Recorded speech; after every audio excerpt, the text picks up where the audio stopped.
Hello दोस्तों, कला master के यूट्यूब चैनल पर एक बार फिर से आप सभी का स्वागत है। आज हम राजस्थान की उप शैली मेवाड़ शैली के बारे में पढ़ेंगे। इसके पहले की वीडियोज़ में हम लोग पढ़े हैं राजस्थान की 4 उप शैलियाँ हैं, मेवाड़, मारवाड़, ढूंढार और हड़ौती।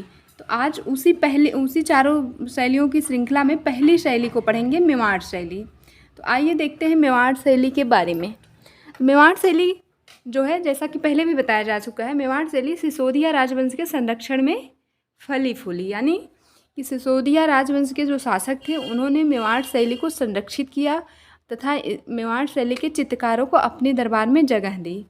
आप कह सकते हैं, आपके अगर एग्जाम में पूछा जाए कि सिसोदिया राजवंश के अंतर्गत कौन सी शैली संरक्षित हुई, तो आप क्या आंसर करेंगे? मेवाड़ शैली। अब देखिए, अभी तक राजस्थान की 4 उप शैलियाँ हम लोग पढ़ रहे हैं, मेवाड़, मारवाड़, ढूंढार और हड़ौती। लेकिन जो ये चारों उपशैलियाँ हैं, इनकी खुद की उपशैली भी है। अब उसी मेवाड़ शैली की उपशैली जो इम्पॉर्टेंट है आपके लिए, वही उपशैली यहाँ पढ़ाई जा रही हैं, उदयपुर, नाथद्वारा, देवगढ़। तो आज हम केवल और केवल मेवाड़ शैली के बारे में पढ़ेंगे, क्योंकि अगर सब एक साथ पढ़ेंगे तो आपको कन्फ्यूजन भी होगी और वीडियो भी बहुत लंबी हो जाएगी। तो देखते हैं, सबसे पहला फैक्ट आपके लिए हो गया कि ये सिसोदिया राजवंश के तहत फली फूली। दूसरा है, आरंभिक राजस्थानी चित्रकला के प्रथम दर्शन का स्रोत मेवाड़ है। इसका मतलब ये है, आरंभिक राजस्थानी, जैसा कि मैंने आपको शुरुआत वाले राजस्थानी शैली का जो फर्स्ट पार्ट का वीडियो है उसमें बताया है कि आरंभिक राजस्थानी चित्रकला का उद्भव कैसे और किस प्रकार होता है। तो जो जैन शैली, अभ्रंश शैली और गुजरात शैली थी, उन तीनों के मिश्रण से धीरे धीरे आगे चल के वही तीनों शैलियाँ किस शैली में परिवर्तित हो जाती हैं? राजस्थानी शैली में परिवर्तित हो जाती हैं। तो जब से ये कहा जाने लगता है कि राजस्थानी चित्रकला शैली है, तो उसका प्रथम साक्ष्य या प्रथम दर्शन आप कह सकते हैं, उसका स्रोत मेवाड़ शैली से प्राप्त होता है। मेवाड़ शैली में देखा जा सकता है कि ये राजस्थानी चित्रकला का उद्भव हो रहा है, यानी कि उसका प्रथम दर्शन या साक्ष्य जो है, अगर देखा जाए आरंभिक राजस्थानी चित्रकला का, तो मेवाड़ से प्राप्त होता है।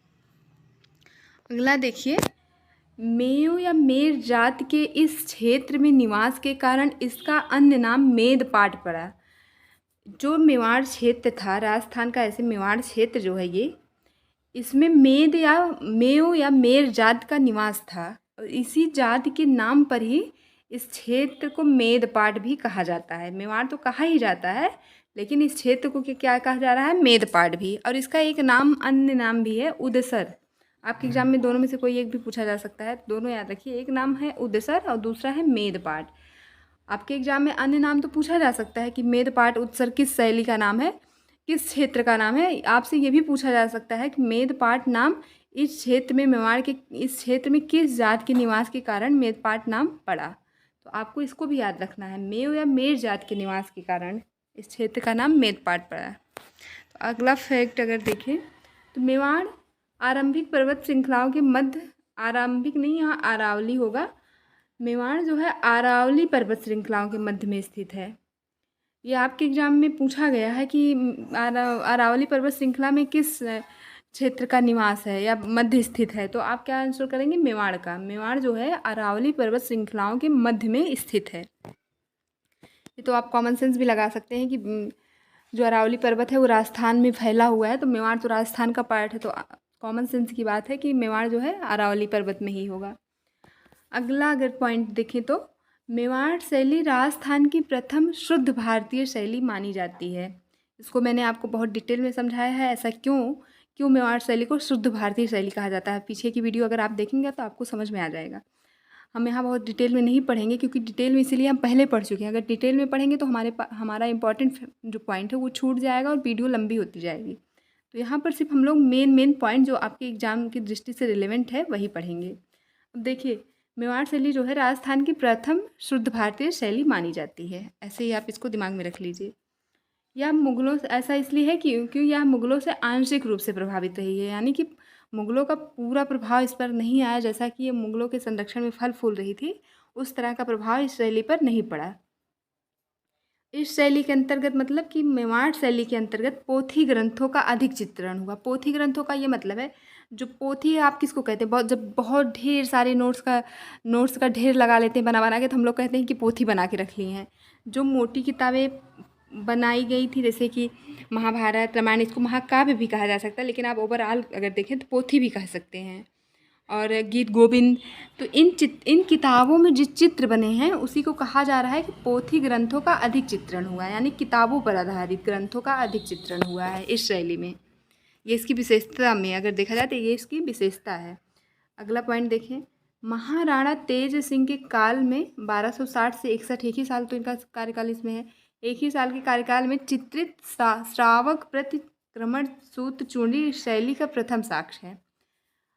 अगर देखा जाए कि इस शैली का प्रथम साक्ष्य कहाँ से मिलता है, किस बुक में, जो ये श्रावक प्रतिक्रमण सूत्र चूड़ी है, इसमें चित्रित जो विषय हैं इसी में जो है मेवाड़ शैली का प्रथम साक्ष्य देखने को मिलता है। और ये किसके समय चित्रित किया गया, राणा तेज सिंह के समय में।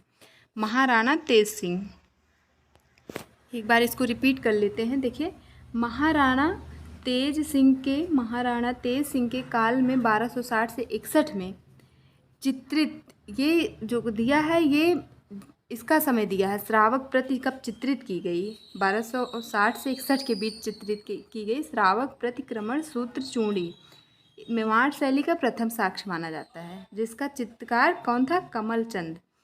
इसमें जो चित्र बनाए गए हैं श्रावक प्रतिक्रमण सूत्र चूड़ी का, इसका चित्रकार कमलचंद था। और ये जो है चित्रण कब किया गया, महाराणा तेज सिंह के काल में। अब देखिए, और जो मेवाड़ शैली उसकी नींव किसने डाली, बप्पा रावल ने। मेवाड़ शैली की नींव जो है बप्पा रावल ने 728 ईस्वी में डाली, और इन्हीं के वंशजों को राणा कहा गया है। अब देखिए, कला का संरक्षण देखते हैं। मेवाड़ शैली को किन किन शासकों ने संरक्षण दिया, तो सबसे मोस्ट इम्पॉर्टेंट नाम है राणा कुंभा का। ये बहुत इंपॉर्टेंट है आपकी, इनसे हर बार 1-2 सवाल ज़रूर आते हैं, एक तो मिनिमम तो एक आएगा ही आएगा। अब देखिए, राणा कुंभा जो है इन्होंने किस प्रकार से मेवाड़ शैली को संरक्षित किया उसके बारे में पढ़ते हैं। देखिए, इनका काल मेवाड़ इतिहास का स्वर्ण काल माना जाता है। मेवाड़ की इतिहास का, यहाँ ध्यान दीजिए, शब्द इतिहास लिखा है, ना कि चित्रकला, स्थापत्य कला, मूर्ति कला लिखा है। यहाँ पर एकदम ध्यान से एक एक शब्द पकड़िए, ऐसे ही एग्जाम में नहीं तो सवाल गलत हो जाता, पूछा कुछ रहता हम लोग आंसर करके कुछ चले आते हैं। देखिए, इनका काल जो मेवाड़ इतिहास का स्वर्ण काल माना जाता है, ना कि चित्रकला का, मेवाड़ इतिहास का स्वर्ण काल माना जाता है राणा कुंभा जी के काल को। इन्होंने संगीत राज नामक पुस्तक लिखी। देखिए, ये खुद भी लेखक रहे हैं, इन्होंने जो है संगीत राज नामक पुस्तक लिखी। अब इनके दरबारी चित्रकार जो सूत्रधार मंडन थे, सूत्रधार मंडन ने 3 पुस्तकें लिखी। राणा कुंभा के दरबारी चित्रकार सूत्रधार मंडन ने 3 पुस्तकें लिखी। पहली है राजवल्लभ मंडन, इसमें चित्रकला का उल्लेख है। दूसरी है रूप वल्लभ मंडन, तीसरी है देवता मूर्ति प्रकरण। तो इनके जो है राणा कुंभा के दरबारी चित्रकार सूत्रधार मंडन ने 3 पुस्तकें लिखी, राज वल्लभ मंडन, रूप वल्लभ मंडन, देवता मूर्ति प्रकरण। देखिए, यहाँ तो इन तीनों किताबों में से किसी एक का, तीनों में से कोई भी पूछ सकता है आपके एग्जाम में, तीनों में से पूछ लिया किस लेखक ने लिखी हैं। सूत्रधार मंडन आप लोग याद रखिए। और ये भी पूछ सकता है किसके शासनकाल में लिखी गई, तो राणा कुंभा के शासनकाल में लिखी गई। और इस तरह भी पूछा जा सकता है, सूत्रधार मंडन द्वारा रचित पुस्तकें, मान लीजिए राज वल्लभ मंडन के बारे में पूछा जाए, राज वल्लभ मंडन किस नहीं, ऐसे पूछा जा सकता है कि राज वल्लभ मंडन के जो रचयिता थे सूत्रधार मंडन, वो किसके दरबारी कवि थे, तो आप क्या आंसर करेंगे, राणा कुंभा। आप देखिए, एक ही सवाल को कितना घुमा फिरा के पूछा जा सकता है। अब देखते हैं अगला पॉइंट। इन्होंने, राणा कुंभा ने चित्तौड़गढ़ में कीर्ति स्तंभ, जिसे विजय स्तंभ भी नाम दिया जाता है, का निर्माण करवाया। ये बहुत इम्पॉर्टेंट है। और कहाँ निर्माण कराया, पहले तो ये आप दिमाग में रखिए, चित्तौड़गढ़ में। उसका क्या नाम था, कीर्ति स्तंभ, और या विजय स्तंभ नाम भी इसका था। और ये 9 मंजिला था, 9 मंजिला था कीर्ति स्तंभ। और कितना ऊंचाई थी इसकी, 37.19 मीटर ऊंचा था। ये 37.19 मीटर ऊंचा था विजय स्तंभ, जिसका निर्माण राणा कुंभा ने चित्तौड़गढ़ में करवाया था। अब देखते हैं अगले संरक्षण करता है मेवाड़ शैली के, उदय सिंह शासक। इनका कार्यकाल था 1555 से 1572 ईस्वी। इन्होंने क्या करवाया, इन्होंने उदयपुर को अपनी सामरिक राजधानी बनाया। और इनके समय में क्या क्या काम हुए, तो देखते हैं। इनके समय में भागवत पुराण के परिजात का चित्रकार नाना राम ने बनाया। इनके समय में भागवत पुराण का जो परिजात का चित्र, भागवत पुराण में कोई एक चित्र परिजात नाम का है, उसको किसने बनाया? नाना राम ने बनाया। मेवाड़ शैली के चित्रकार नाना राम ने बनाया, जो कि अमेरिका के म्यूजियम में रखा गया, अभी संरक्षित है। इसलिए ये इम्पॉर्टेंट, बहुत ज़्यादा इम्पॉर्टेंट हो जाता है, क्योंकि ये अमेरिका में संरक्षित है। और ये किसके समय में भागवत पुराण के परिजात का चित्रण हुआ? उदय सिंह के समय में। अब देखते हैं राणा प्रताप के समय में क्या होता है। इन्होंने 56 की पहाड़ियों को अपनी राजधानी बनाया। राजधानी आप लोग ज़रूर याद रखिएगा सभी शासकों की। इन्होंने 56 की पहाड़ियों को अपनी राजधानी बनाया। और इनके समय में ढोला मारू का चित्रण किया गया। बहुत इंपॉर्टेंट है ढोला मारू। ढोला मारू एक ग्रंथ था। अब देखिए, हम लोग शुरुआत में ही पढ़ चुके हैं कि मेवाड़ शैली के जो चित्र थे पोथी ग्रंथों पर आधारित थे। तो आप हर जगह जो भी पढ़ रहे हैं, देखिए यहाँ भी पुस्तक है, भागवत पुराण में जो चित्र है परिजात, और ये भी एक ग्रंथ है ढोला मारू। इसमें जो चित्र किए गए हैं वो सबसे पहले जो है राणा प्रताप के शासनकाल में किए गए थे। और ये कहाँ संरक्षित है? राष्ट्रीय संग्रहालय न्यू दिल्ली में। इसलिए ये इम्पॉर्टेंट हो गया आपके लिए। ढोला मारू का चित्रण महाराणा प्रताप के समय में किया गया, राणा प्रताप के समय में किया गया, जो कि राष्ट्रीय संग्रहालय नई दिल्ली में संरक्षित है। अब अगले संरक्षणकर्ता देखें तो अमर सिंह हैं। अमर सिंह जो है, इनका शासनकाल 1592 ईस्वी से लेकर 1620 ईस्वी तक इनका शासनकाल था, अमर सिंह जी का। इन्होंने सर्वप्रथम, जहाँ कहीं भी सर्वप्रथम लग जाए वो तो वैसे ही इम्पोर्टेंट हो गया आपके लिए, इन्होंने सर्वप्रथम मुगलों की आंशिक पराधीनता स्वीकार कर ली। अगर आपके एग्जाम में डायरेक्ट ऐसे ही पूछा जा सकता है कि मुगलों की पराधीनता सर्वप्रथम किस शासक ने स्वीकार की, मेवाड़ शैली की किस शासक ने, तो आप क्या आंसर करेंगे? अमर सिंह ने। स्वीकार सर्वप्रथम इन्होंने की थी, लेकिन आंशिक रूप से। आंशिक रूप का ये मतलब है कहीं कहीं ये मुगलों के अधीन काम करते थे किसी किसी विषय पर, उसी को बोला जा रहा है। पूरे टोटली नहीं ये पराधीन हुए थे, थोड़े चीज़ों के लिए, थोड़े विषयों के लिए ये मुगलों के अधीन हो गए थे, इसी को आंशिक कहा जा रहा है। तो इन्होंने सर्वप्रथम मुगलों की आंशिक पराधीनता स्वीकार की। अब अगला पॉइंट अगर देखें तो 1605 ईस्वी में चित्रकार निसारदीन ने रागमाला का चित्रण किया। इन्हीं के समय में, इन्हीं के शासनकाल में, अमर सिंह जी के 1605 ईस्वी में चित्रकार निसारदीन ने रागमाला का चित्रण किया। अब अगले शासक के बारे में अगर पढ़ें, कर्ण सिंह। अगले शासक कौन है? कर्ण सिंह। कर्ण सिंह का समय स्थापत्य कला के लिए महत्वपूर्ण था। इनके समय में जनाना महल, देखिए इनके समय में चित्रकला में विशेष योगदान नहीं है, स्थापत्य कला में है। तो इनके समय में जनाना महल तथा मर्दाना महल का निर्माण किया गया। आपके एग्जाम में ये पूछा गया है, जनाना महल एवं मर्दाना महल का निर्माण किस शासक के शासनकाल में किया गया? तो आपको पता होना चाहिए कर्ण सिंह के शासनकाल में किया गया जनाना महल और मर्दाना महल का निर्माण। अब अगले शासक जो कि बहुत इंपॉर्टेंट है, राणा कुंभा की तरह ही। देखिए इम्पॉर्टेंट आपके लिए सब हैं, क्योंकि सभी शासकों के बारे में यहाँ वही पॉइंट आपको बताया जा रहा है जो आपके एग्जाम के लिए इम्पॉर्टेंट है। तो आपको सबको पढ़ना पड़ेगा, लेकिन किसी किसी से ज़रूर क्वेश्चन आने की संभावना रहती थी। ऐसे शासकों में आपके जगत सिंह हैं, राणा कुंभा हैं, राणा प्रताप हैं। तो देखते हैं अब जगत सिंह के बारे में। जगत सिंह के समय में क्या हुआ?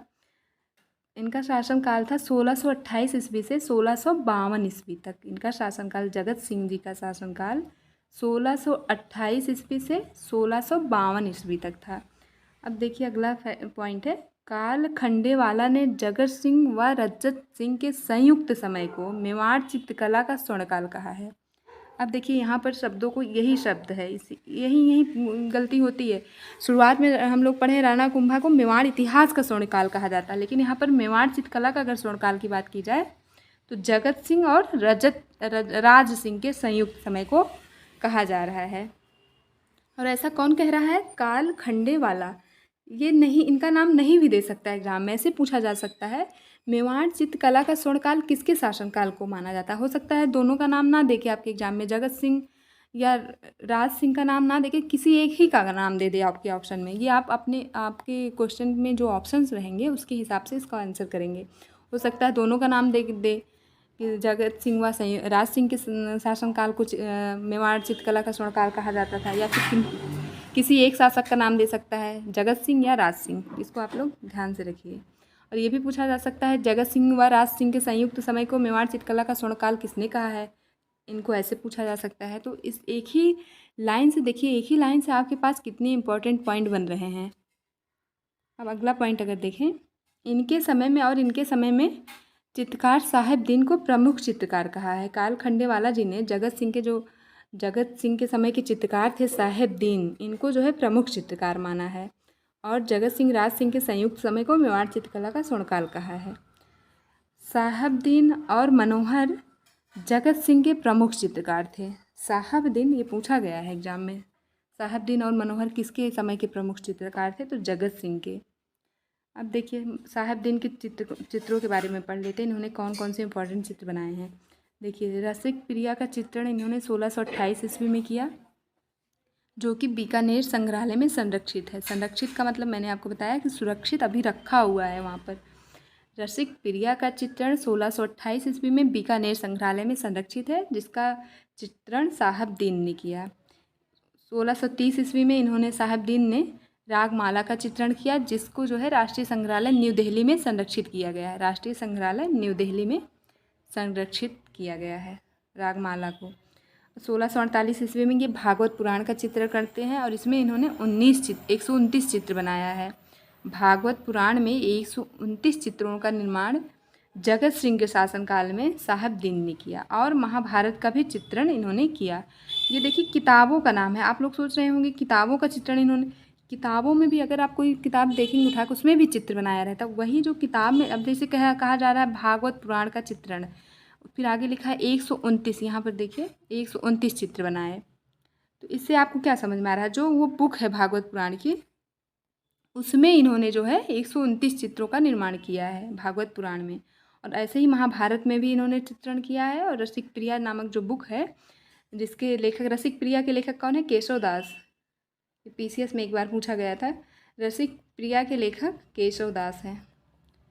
इसमें जो चित्रकारी की गई इस पुस्तक में, उसको भी साहेबदीन ने किया है। रागमाला में जो की गई उसको भी साहेबदीन ने किया। भागवत पुराण में जो चित्रकारी की गई उसको भी साहेबदीन ने किया। और महाभारत में जो चित्रकारी की गई है उसको भी साहेबदीन ने किया है और जगत सिंह के शासनकाल में किया है। इसके अलावा इन्होंने और कौन कौन से चित्रों का निर्माण किया है? इसके अलावा साहेबदीन ने सूरसागर, जो कि सूरदास की बुक है, सुकर क्षेत्र महात्म्य, भ्रमर गीत, रागिनी कुमारी, बिहारी सतसई, हितोपदेश, भीम का जुलूस आदि चित्रित किया है।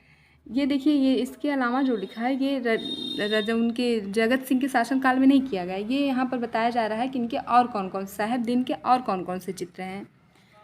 तो सूरसागर है, सुकर क्षेत्र महात्म्य, भ्रमर गीत, रागिनी कुमारी, बिहारी सतसई, हितोपदेश, भीम का जुलूस आदि चित्रित किया इन्होंने। अब देखते हैं मनोहर ने क्या चित्रित किया। जो अभी हमने आपको ऊपर बताया कि जगत सिंह के जो प्रमुख 2 चित्रकार थे, एक साहेबदीन थे और दूसरे मनोहर। तो साहेबदीन के बारे में हम लोग पढ़ चुके हैं। अब देखते हैं मनोहर ने क्या चित्रित किया। मनोहर ने जगत सिंह के शासनकाल में रामायण का चित्रण किया। रामायण जो पुस्तक है उसमें जो चित्र बनाए हैं उसको मनोहर ने किया। जरूरी नहीं सारे चित्र, कुछ चित्र बनाए होंगे। अब देखते हैं जगत सिंह ने चित्रकारों की ओवरी या तस्वीरों रो कारखानों की स्थापना कराई। ये बहुत इंपॉर्टेंट फैक्ट है आपके लिए, डबल स्टार यहाँ बना लीजिए। ये जो चित्रकारों की ओवरी या इसको जो है तस्वीरों रो कारखानों कहते थे। एक ही चीज़ है, ये दोनों का अलग अलग नाम है। दोनों जो ये है चित्रकारों की ओवरी या तस्वीरों रो कारखाना, ये एक ही चीज़ है। जगत सिंह ने इसकी स्थापना कराई। यह चित्रकारों के लिए स्कूल था, पहला स्कूल था। मेवाड़ शैली में चित्रकारों के लिए स्कूल बनवाया इन्होंने, जिसका नाम इन्होंने क्या रखा था? चित्रकारों की ओवरी या तस्वीरों रो कारखानों। इसमें चित्रकार जो है जाकर बैठकर चित्रकारी करते थे। और इसने जो है जगत सिंह ने एक जगदीश्वर मंदिर का निर्माण भी करवाया। अब इनके नाम से आप समझ जाएंगे, जगत सिंह या जगदीश्वर, एक ही सेम लग रहा है तो आप इसको आंसर कर ले जाएंगे। जगत सिंह ने जगदीश्वर मंदिर का निर्माण भी करवाया था। अब अगले शासक अगर देखें, मेवाड़ शैली के संरक्षणकर्ता राज सिंह। इनके समय में साहेबदीन ने सुकर क्षेत्र महात्म्य, भ्रमर गीत एवं रागिनी घुमारू नामक चित्रों का निर्माण किया। अभी देखिए यहाँ ऊपर हम लोग जो पढ़े हैं, यहाँ पर मैंने आपको बताया ये जगत सिंह के बारे में नहीं बताया जा रहा है कि जगत सिंह के समय में इन चित्रों का निर्माण हुआ। ये बताया जा रहा है साहेबदीन के अन्य चित्रों के बारे में बताया गया है। यहाँ पे इकट्ठे आपको बता दिया गया है साहेबदीन के और कौन कौन से चित्र हैं। यहाँ देखिए इसमें बता रहा है कि नीचे राज सिंह के समय में साहेबदीन ने कौन कौन से चित्रों का निर्माण किया। सुकर क्षेत्र महात्म्य, भ्रमर गीत, रागनी घुमारू नामक चित्रों का निर्माण साहबदीन ने राज सिंह के समय में किया। इसको एक बार रिपीट कर लेते हैं। राज सिंह के शासनकाल में साहबदीन ने सुकर क्षेत्र महात्म्य भ्रमर गीत, रागनी घुमारू आदि चित्रों का निर्माण किया। अब देखते हैं राज सिंह ने और क्या करवाया। राज सिंह ने 10 फरवरी 1972 ईस्वी में सिंहार में श्रीनाथ जी की प्रतिमा का निर्माण करवाया। ये देखिए यहाँ स्टार पहले से ही लगा, ये भी इम्पोर्टेंट है। राज सिंह ने 10 फरवरी 1972 में सिंहार में श्रीनाथ जी की प्रतिमा का निर्माण करवाया। इसके पहले हम लोग जगत सिंह के बारे में पढ़े, उन्होंने जगदीश्वर मंदिर का निर्माण करवाया। अब देखते हैं एक अमर सिंह के बारे में हम लोग पढ़ चुके हैं, वो अमर सिंह प्रथम थे। अब देखते हैं अमर सिंह द्वितीय के बारे में। अमर सिंह द्वितीय ने शिव प्रसंग एवं अमर विलास मंदिर का निर्माण कराया, जिसे संयुक्त रूप से बोडी महल कहा जाता है। ये आपके एग्जाम में पूछा गया, बोडी महल ऐसे पूछा गया है कि बोडी महल का निर्माण किस शासक ने करवाया, तो अमर सिंह ने करवाया। इन्होंने करवाया तो इसको शिव प्रसंग और अमर विलास मंदिर का, लेकिन इसको संयुक्त रूप से बोडी महल कहा जाता है। इन दोनों को मिला के जो है बोडी महल कहा जाता है, जिसका निर्माण अमर सिंह सेकंड ने करवाया। अब देखते हैं अगले शासक हमीर सिंह। इनके समय में बड़े पन्नों पर चित्रकारी हुई, यही एक पॉइंट इंपॉर्टेंट इनके समय का। इनके समय पे अभी तक छोटे पन्नों पर चित्रकारी हो रही थी, लेकिन इनके समय पे बड़े पन्नों पर चित्रकारी होने लगी। ये देखिए इतने बड़े। अब भीम सिंह के बारे में अगर पढ़ें तो भीम सिंह के समय में भित्ति चित्रकला का विकास हुआ। भीम सिंह के समय में भित्ति चित्रकला का निर्माण हुआ। आप एक दिमाग लगा सकते हैं, भा से भीम, भा से भित्ति। और भक्ता नामक चित्रकार ने मीरा का चित्रण किया। इनके समय में भीम सिंह के समय में भक्ता नामक चित्रकार ने मीरा का चित्रण किया, जबकि साहबदीन ने भीम सिंह के जुलूस का चित्रण किया।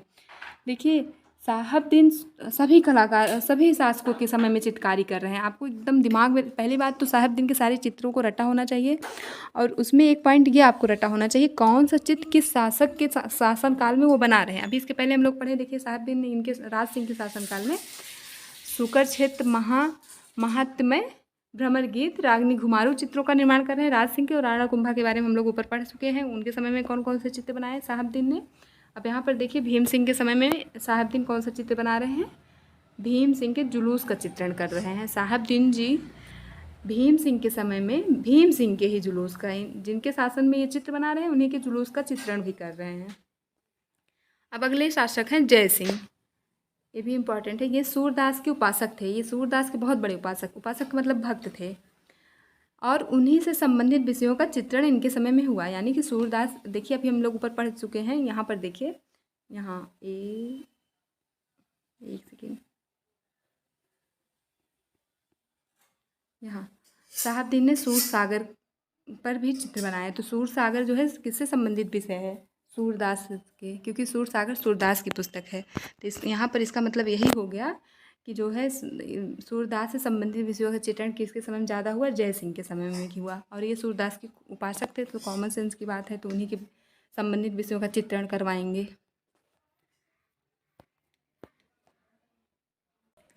अब इसके आगे देखते हैं, जय सिंह के बाद जो है मेवाड़ शैली के प्रमुख चित्रकार। अभी तो हम लोग बहुत साहबदीन, निसारदीन, मनोहर सबके बारे में पढ़ चुके हैं, लेकिन इकट्ठे पढ़ लेते हैं कितने चित्रकार मेवाड़ शैली के इंपॉर्टेंट थे।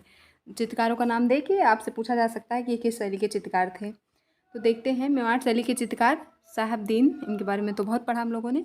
निसारदीन, मनोहर, नानाराम, गंगादीन, इन्हीं को गंगाराम भी कहा जाता है, भैरव राम।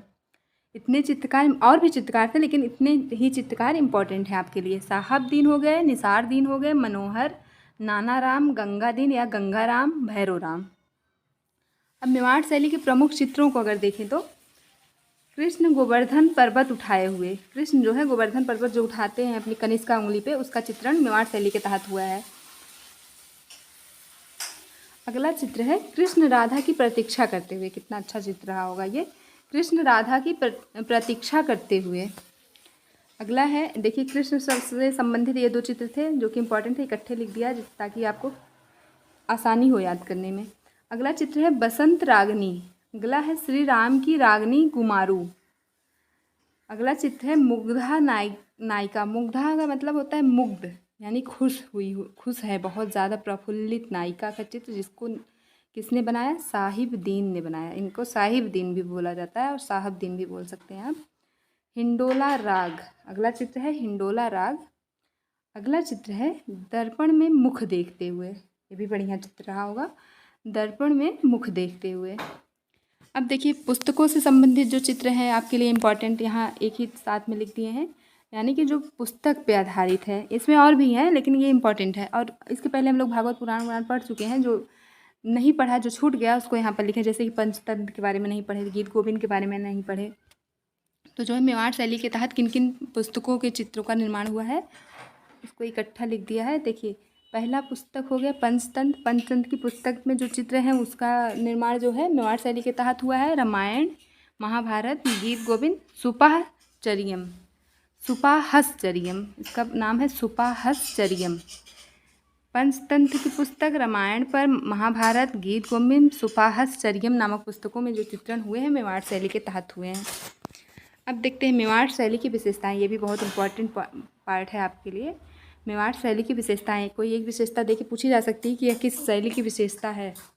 तो अगर इसकी विशेषताओं में विषय देखें, विषय क्या थे? रागमाला संबंधी विषय थे। गीत गोविंद जो किताब है उस पर आधारित, जो उसमें जो भाव था उस पर आधारित विषय थे। ढोला मारू ग्रंथ है उस पर आधारित विषय थे। ये प्रमुख विषय, वैसे तो बहुत विषय थे लेकिन ये जो प्रमुख विषय हैं मेवाड़ शैली के उसको आपको बताया जा रहा है। रागमाला, गीत गोविंद, ढोला मारू, कृष्ण व राधा संबंधी विषय, कृष्ण व राधा संबंधी विषय। ये तो हम लोग शुरुआत में ही पढ़ चुके हैं। राजस्थान का प्रमुख विषय जो है कृष्ण के जीवन से संबंधित विषय ही था। तो ये सभी शैलियों में, कृष्ण जो है सभी शैलियों में आएंगे, क्योंकि ये जो शैलियाँ हम लोग पढ़ रहे हैं उप शैली है, राजस्थान की ही तो उप शैली है। तो कृष्ण राधा जो है मेवाड़ में भी आएंगे, मारवाड़ में भी आएंगे, हड़ौती और ढूढ़ार सब में आएंगे। क्योंकि तो ओवरऑल अगर राजस्थान शैली के प्रमुख विषय देखे जाए तो कृष्ण ही थे। हम लोग पहले वीडियो में इसको अच्छे, दूसरे वाले वीडियो में राजस्थान शैली पार्ट 2 वीडियो जो है उसमें बहुत अच्छे से पढ़ा है इसको, उसको आप लोग देखिएगा। अब देखते हैं स्त्री चित्रण कैसे हुआ है। इसमें स्त्रियों के चेहरे गोल बनाए गए हैं। मेवाड़ शैली में जो है स्त्रियों के चेहरे गोल बनाए गए हैं, मीनाकारी नेत्र बनाए गए। स्त्रियों के जो नेत्र हैं, आप लोग देखे होंगे राजस्थान का चित्र ऐसे बहुत नुकीला टाइप का बनता, आंखें खूब नुकीली बनेंगी, नाक भी ऐसे।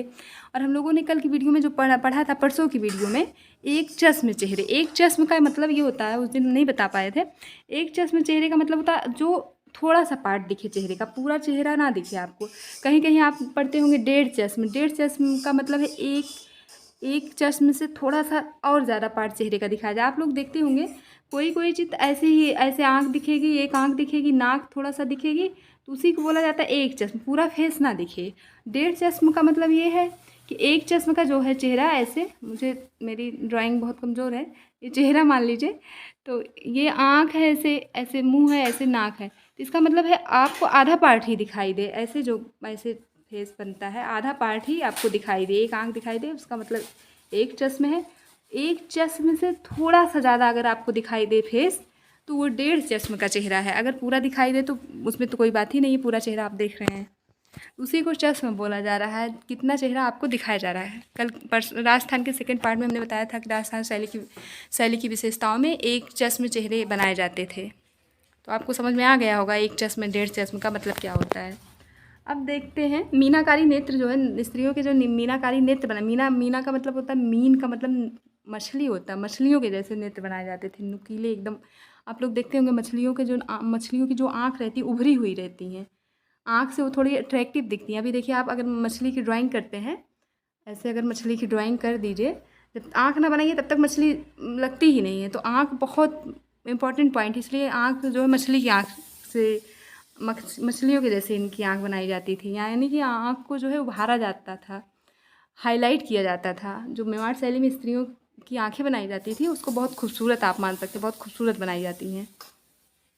और क्या किया जाता था स्त्रियों के चित्रण में, पारदर्शी चुनरी ओढ़े हुए दिखाया जाता था। जो स्त्रियाँ बनाई जाती थी उनको ऐसी चुनरी उड़ाई जाती थी कि उनका चेहरा दिखता था, पारदर्शी चुनरी उड़ाई जाती थी। अब पुरुष चित्रण कैसे हुआ? पुरुषों को छोटे व नाट्य कद में चित्रित किया गया है, छोटे व नाट्य कद में चित्रित किया गया है। और हंसिए देखा जाए, हंसिए जो है प्रायः लाल रंग से बनाए जाते हैं। हंसिए का मतलब आप लोग समझते होंगे, अगर नहीं समझते होंगे तो हम बता देते हैं। हंसिए का मतलब होता है, मान लीजिए ऐसे कोई चित्र है, ऐसे कोई चित्र बना हुआ है, ये चेहरा बना देते हैं, ऐसे कोई चित्र है तो ये जो किनारा बनाया जाता है किसी चीज़, ऐसे मान लीजिए चित्र, इसी में चित्र बना, ये जो किनारा बनाया जाता है इस चित्र का, उसी को हंसिए बोलते हैं। किनारे पे जो चित्रकारी की जाती है। और ये हंसिए जो है, मेवाड़ शैली में जो हंसिए बनाए जाते थे, किनारा, हंसिए का मतलब आप लोग समझिए किनारा, किसी भी चित्र का किनारा, किनारे वाला जो पार्ट होता है उसी को हंसिया बोला जाता है। तो ये हंसिए जो है लाल रंग से बनाए जाते हैं, प्रायः लाल। प्रायः लाल मतलब कभी कभी कोई और रंग भी इस्तेमाल हो सकता था, मतलब कोई वो नहीं था कि लाल ही बनेगा, प्रायः लाल, लेकिन अधिकता जो है लाल रंग की। अगर आपके एग्जाम में पूछा जाए हंसिए किस रंग से बनाए जाते थे मेवाड़ शैली में, तो आप लोग लाल ही आंसर करेंगे। अगर आपके ऑप्शन में लाल नहीं है तो पीला कर सकते हैं, क्योंकि हम लोग पढ़ चुके हैं राजस्थानी शैली में चटकीले रंगों का प्रयोग होता था, लेकिन जो है लाल और पीले रंग का रंग सर्वाधिक प्रयोग होता था। तो आपके ऑप्शन में अगर चटकीला है तो आप चटकीला करेंगे, लेकिन जब हंसिए की बात आए तो लाल रंग करेंगे। अगर लाल रंग नहीं है आपके ऑप्शन में तो आप पीला रंग टिक करेंगे। अब देखते हैं जो चित्रकारी में भवन बनाए जाते हैं, चित्रों में जो भवन को मतलब घर महल वहल बनाया जाता था, वो सफ़ेद रंग से उसको पेंट किया जाता है, सफ़ेद रंग से। ये भी एग्जाम में पूछा गया है, मेवाड़ शैली में भवन जो है किस रंग से पुते मिलते हैं, तो सफ़ेद, ये इंपॉर्टेंट है, ये पूछा भी गया है। सफ़ेद रंग से पुते हुए हैं, जो मुगलिया प्रभाव दिखाते हैं। मुगलिया प्रभाव का ये मतलब है मुग़लों के समय में भी ऐसे ही भवन सफ़ेद रंग से पुते थे। ये देखिए लक्षण मिल रहा है मुग़लों का अपने मेवाड़ शैली में, थोड़ा सा, लेकिन थोड़ा सा मिलने के कारण ही तो मेवाड़ शैली को शुद्ध भारतीय शैली कहा जा रहा है। अगर बहुत ज़्यादा प्रभाव पड़ता है तो शुद्ध भारतीय शैली माना ही नहीं जाता। अब देखते हैं जो कि बहुत इम्पॉर्टेंट है, प्रमुख तथ्य आपके लिए, परीक्षा उपयोगी जो तथ्य हैं आपके, उसको पढ़ते हैं। देखते हैं सबसे पहले मेवाड़ शैली का सबसे सुंदर चित्र किसको माना जाता है, चौर पंचाशिका को। अपने आप समझ में आ रहा है कि ये कितना इम्पॉर्टेंट है। मेवाड़ शैली का सबसे सुंदर चित्र चौर पंचाशिका को माना जाता है, और इसको किसने लिखा है, बिल्हड़ कृत। कृत का मतलब रचना किसने की है, बिल्हड़ कृत की जो किताब है चौर पंचाशिका, इसमें जो चित्र बनाए गए हैं वो मेवाड़ शैली के सबसे सुंदर चित्रों में गिने जाते हैं। लेकिन अगर आपके ऑप्शन में चौर पंचाशिका नहीं दिया गया तो आप परम भागवत को चित्र करेंगे, जहाँ कहीं भी कन्फ्यूजन हो, इसीलिए मैंने तुरंत उसको दूर कर दिया है। हो सकता है कभी कभी आपके एग्जाम में चौर पंचाशिका ना मिले आपको, तो आपको वहाँ पर परम भागवत मिलेगा सबसे सुंदर चित्रों में, तो परम भागवत को वहाँ टिक करके आएंगे। लेकिन सबसे सुंदर चित्र इनका कौन सा था, चौर पंचाशिका, ये ना मिले तो परम भागवत। अब देखिए ढोला मारू के बारे में हम लोग पढ़ चुके हैं, राणा वाले में, राणा प्रताप के समय में ये चित्रित हुआ। सबसे पहले जो है इसका चित्रण राणा प्रताप के समय चित्रण हुआ। ये देखिए सबसे पहले जो है मेवाड़ शैली के ही शासक थे वो राणा प्रताप। लेकिन अगर मेवाड़ के बाद हम लोग मारवाड़ पढ़ेंगे अगले वीडियो में। लेकिन अगर ढोला मारू के सर्वाधिक चित्रण होने की बात की जाए तो मारवाड़ शैली में हुआ है, लेकिन शुरुआत कब हुई है, मेवाड़ के समय ही हो गई थी, और राणा प्रताप के शासनकाल में। मारवाड़ की एक उपशैली जोधपुर पढ़ेंगे हम लोग आगे, तो हो सकता है आपके एग्जाम में मारवाड़ ना मिले, कभी कभी जोधपुर मिल जाए, तो आप समझ जाइएगा कि ढोला मारू का सर्वाधिक चित्रण मारवाड़ या जोधपुर, दोनों एक ही बात है, मारवाड़ या जोधपुर, क्योंकि ये जोधपुर जो है मारवाड़ की उपशैली है। कभी कभी जो है मारवाड़ की जगह जोधपुर दे देता है, इसीलिए दोनों लिख दिया है यहाँ पर।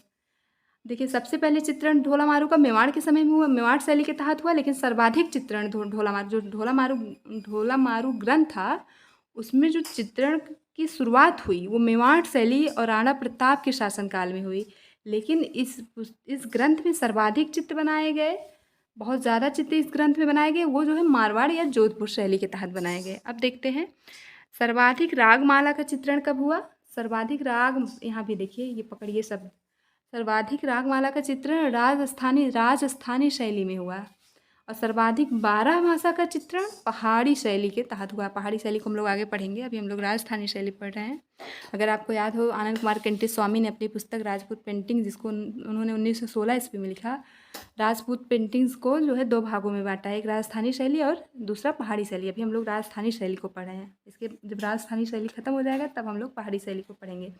यहाँ लेकिन कन्फ्यूजन ना हो इसीलिए बता दिया आपको कि सर्वाधिक रागमाला का चित्रण अगर देखा जाए तो राजस्थानी शैली में हुआ है, अगर सर्वाधिक, यहाँ सर्वाधिक गलत लिखा है, सर्वाधिक 12 भाषा का चित्रण जो है पहाड़ी शैली में हुआ है।